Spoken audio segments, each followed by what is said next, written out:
Welcome to the 100 Club. My name is Tom and I'm joined once again by Rich here tonight to discuss the latest news in the 2022 edition of the 100, which is the announcement of the domestic wildcard picks. Rich, how you doing? I'm very well, Tom. I'm still laughing at Surrey's implosion on Wednesday night, somehow snatching defeat from the jaws of victory against Yorkshire in the Vitality Blast quarter-final. Well, yeah, that's a bit of your Kent sour grapes, perhaps, who had a terrible blast season. But yeah, it was quite a spectacular finish, absolutely imploding. Kudos to Jordan Thompson, I think it was, who bowled that last over and took those wickets. Indeed, yes, he did, and that's a reasonable segue into our topic for this video, right, Tom? It is not bad, not bad. The Blast is still providing some entertainment tonight with Lancashire approaching victory. But let us focus on the 100 now, just a few weeks away, starting on the 3rd of August, of course. And the teams have been up to their final squad selections with the domestic wildcard picks. Do you want to just run us through what those picks are in terms of, what the rules are?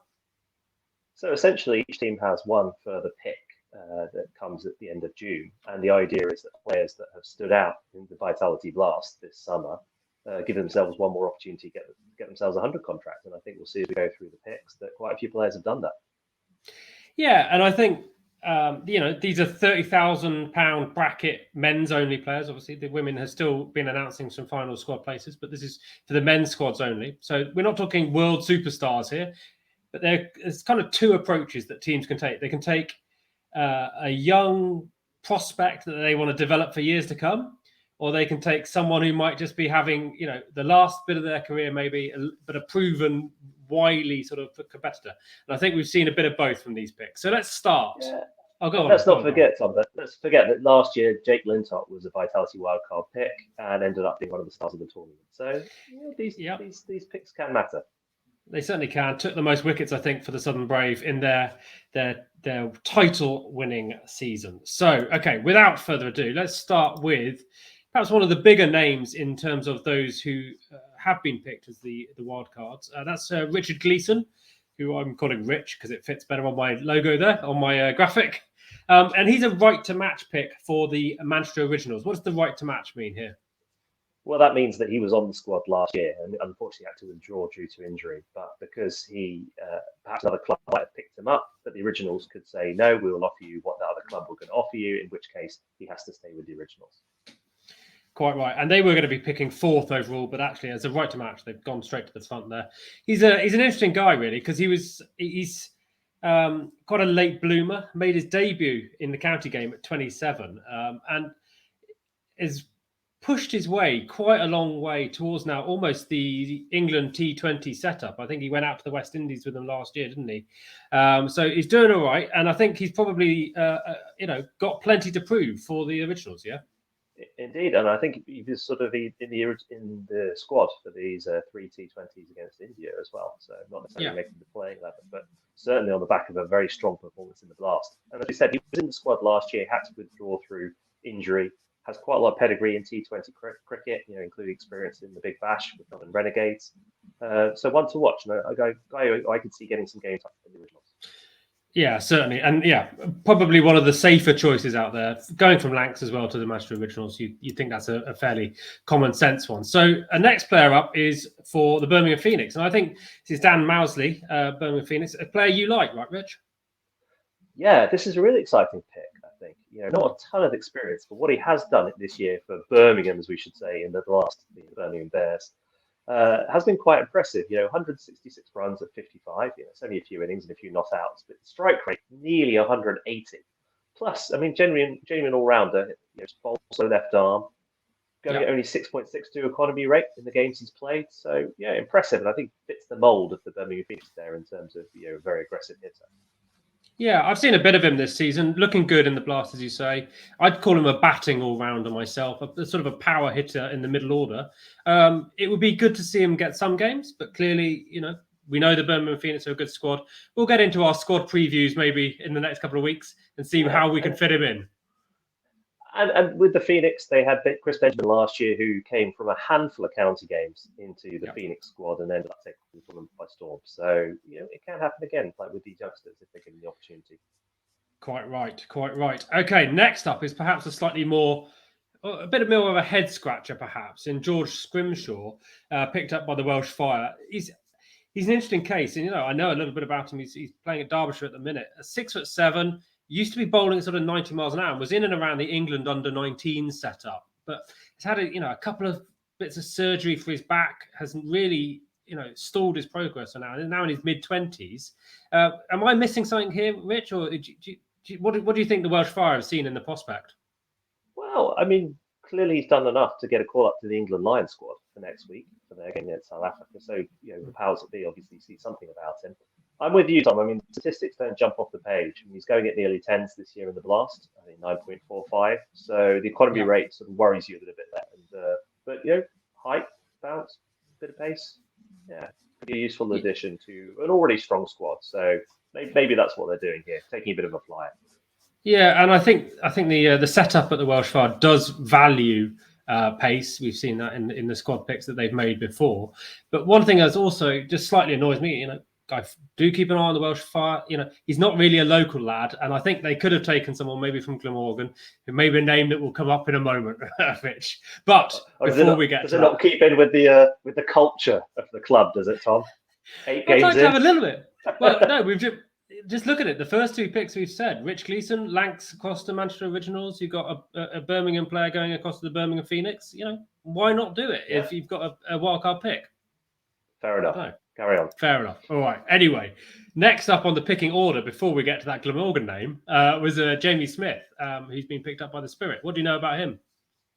Well, he plays his cricket in London, so that's a start, albeit across the river over the Oval Invincibles.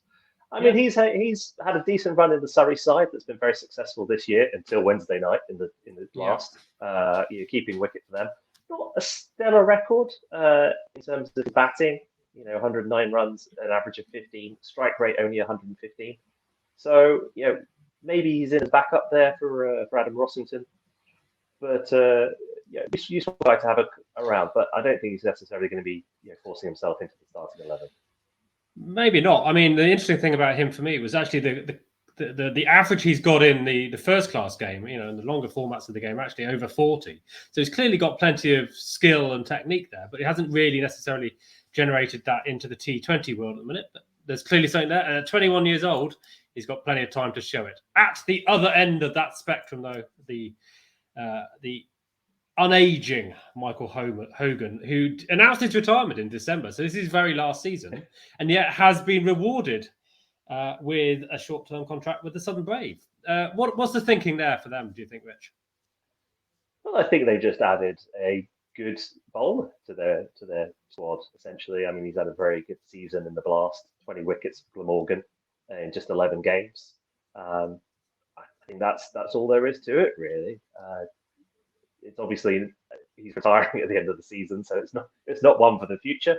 But he knows his way around T20 cricket. Can bowl at the death, can bowl in the power play. If they have injuries, he's a useful guy to have around. Yeah, it feels like I've been watching Michael Hogan for years and years and years. But as you say, plenty of nous will do a job for them. I think he'll get some game time. And as you said earlier in the show, the Southern Brave proved a model last year by picking up Jake Lingtop, and he became their top wicket taker. Moving on. Go on. No, before we move on from the Southern Brave, we should mention briefly as well. It's not a pick, but the Hampshire batsman James Fuller has been drafted in as a replacement cover because they think de Kock is going to miss the first game, and maybe Finn Allen might miss some games at the back end of the tournament. So he will sort of be a flexible replacement for those that was announced this week. Okay, and that is the kind of detail I'm going to have to sort out when we get into our squad previews as well. So I love this bit of the season where the final horse trading goes on, but hopefully I can get it a bit closer than we managed last year. Okay. Trent Rockets, an interesting prospect, I think, in Ben Mike, and interesting because he's part of the Leicestershire setup that nobody really gave a chance in the Blast at all this year, but has done exceptionally well. Really unlucky, frankly, to just miss out on the later stages. What do you make of Ben Mike as a prospect? Well, again, as you say, interesting numbers. They don't leap off a page, but they're not bad either. I mean, 213 runs at 21 with the bat, striking at 160. And then I've got him 149.53. We need to check our sources here. I think mine are domestic T20s, maybe. Okay. I'm just this year in the Blast. Okay. And 15 wickets for the ball as well. So that says you a decent all-rounder, only 23 years old. Like you said, they have been a good side. If only they could have kept it to themselves, they'd be in the quarterfinals right now. Obviously, the discipline in the field. But that was his teammates, not Ben Mike. So we'll see how he gets on at the Trent Rocket. Yeah, well, let's not get into that. Dan Weston, our friend, clearly he's involved with the Leicester setup, might be watching this, and I dare say he's got some words to say about that. Okay, moving swiftly on to the Oval Invincibles. Clearly a very good team last year. They've gone with the youth approach again. A guy who's been hanging around the England under-19s and now, doing something I think relatively impressive. A good Worcestershire setup in Jack Haynes. What do you reckon? Good young player. Good middle order bats. That's what you want. 235 runs this year in the Blast. Strike rate 146. That says to you, a guy who can play T20 cricket. So, useful addition. Provides cover in the middle order for Oval Invincibles. I'm really hoping that the photo I found from there is a few years old, because otherwise he looks like he's going to have to get a permission slip from his school. But so one individual, Michael Hogan could be his dad. Well, I was going to say that, or maybe the last of these wildcard picks, which is Ben Raine, and he's going up to the Northern Superchargers, and he's a returning fixture for them, having had a pretty good turnout for the Northern Superchargers in last year's edition of the 100. What do you think of that one? Well, are you truly a wild card when you played 4 games for team last season? And that's the case with Ben Raine. I mean, he was a solid fixture last year with the Superchargers. And he's had a decent return this year in the Blast as well. So he's coming back to join his old teammates. The other addition that the Northern Superchargers have made is they've brought in Michael Pepper, the Essex batsman, to replace Luke Wright, who is going to be working with the New Zealand team in a coaching role. So won't be able to honour his 100 contract this time round. So Michael Pepper is an interesting player. He's been striking at 167 this year in the Blast. So again, somebody who might well see some game time for the Superchargers. And of course, the best thing about Pepper is clearly he's playing this evening in the match Lancashire against Essex, and was stumped by Phil Salt. So Salt took Pepper, which made me amused. Happy with that. Okay, a bit of a quick roundup there for the wildcard picks. We clearly will need to get into those squad previews just a few weeks away. What was closing thoughts, Rich? Go on. Yeah, anyone you thought unlucky to miss out this time round, Tom? Well, I think the name I said in our last video, and I think that's come up widely, has been Stevie Eskinazi. ESPN are suggesting that he might still be drafted in maybe as an injury replacement or as a bit of a cover prior to the tournament starting on the 3rd of August. I don't know. Beyond that, I think quite a lot of those make quite a lot of sense. So I'm pretty happy. What about you, Rich? I had one from left field, and right now I'm not following the game tonight. You're going to tell me he's gone 4 for 60. But Aaron Beard, the Essex seamer, only came in at the back end of the tournament. He's played in the last 4 games, 8 wickets in those games. 2 for 16 against Glamorgan, 0 for 20 against Sussex, 4 for 29 against Surrey, and then 2 for 22 against Middlesex. 4 very strong performances at the back end. If you want to pick somebody coming into the tournament on the back of a bit of form, maybe somebody could have taken a fly on him. But perhaps next year, if he can keep that kind of form up in the Blast, he might get the nod. Well, quite. And if I was a budding general manager of one of these franchises, I'd be suggesting sending him an email or 2 maybe, just to say, hey, we'll see you next year maybe.